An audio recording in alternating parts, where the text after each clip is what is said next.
with Halloween fast approaching. It's time to dust off the old NES and go over my top 5 horror NES games of all time.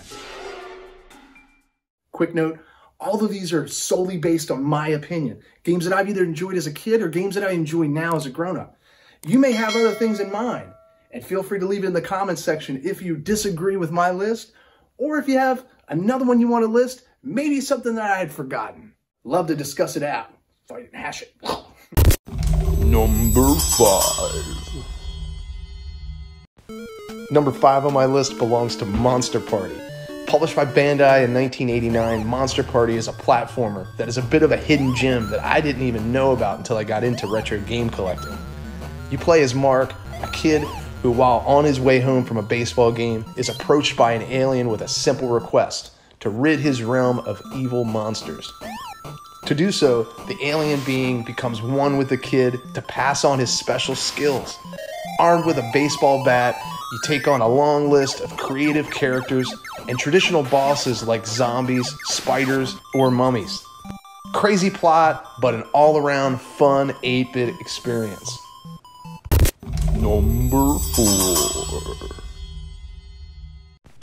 This may not be very high on people's list, but Friday the 13th for the NES will go down for me as the first game that offered that jump scare excitement with a strategic element that makes for great replayability.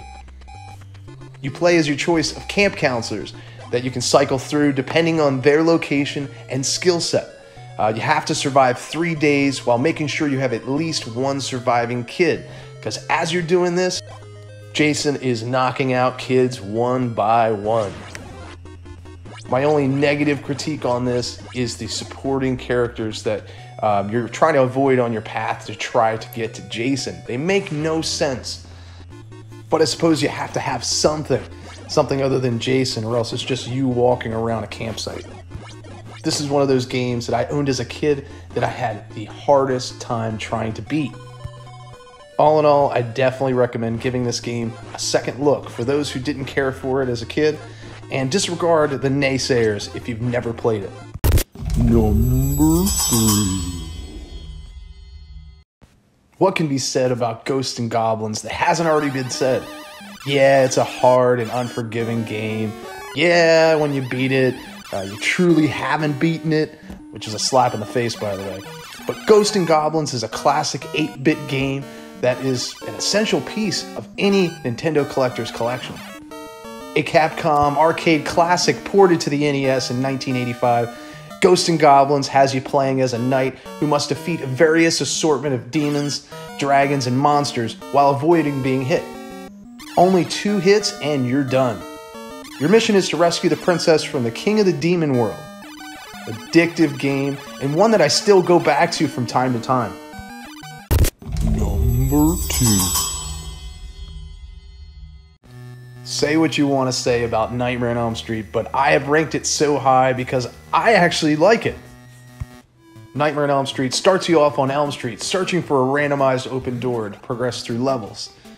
During each level, you have to collect all of Freddy's bones to progress to the next stage. Each time you finish a stage, you go up against a version of Freddy until you reach the end boss mode, where you must defeat each to finally put his bones in the furnace for his final resting place. As you play, you try to avoid falling asleep, and you do this by collecting coffee cups, and you'll see radios that will wake you up from your sleep state. But honestly, I enjoy the sleep state because you have all these special abilities, able to throw a javelin and do acrobatic flips.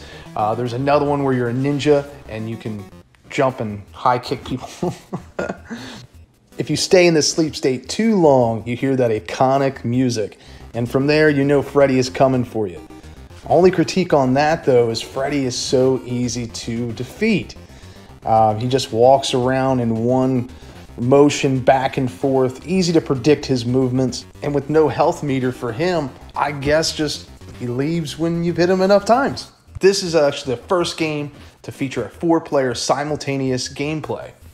And even though I never actually tried it, I can appreciate the innovation for the evolution of multiplayer gameplay. Number 1. It should come to no surprise that Castlevania tops my list. Such an iconic action platformer by Konami. You control Simon, who has entered Castlevania to defeat Count Dracula, using your magic whip to tackle enemies ranging from ghosts and ghouls to Medusa's heads, with the main goal of eliminating Dracula and destroying his castle.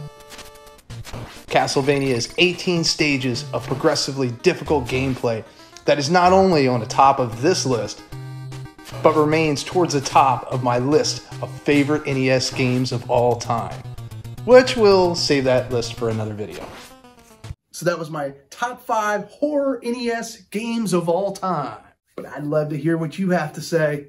So let me know in the comments section. If you enjoyed this video, give me a thumbs up and consider subscribing to my channel, because I do videos like this all the time. I'm always producing content of old video games, new video games. Love it all. Gamer at heart. Till next time, stay retro, my friends.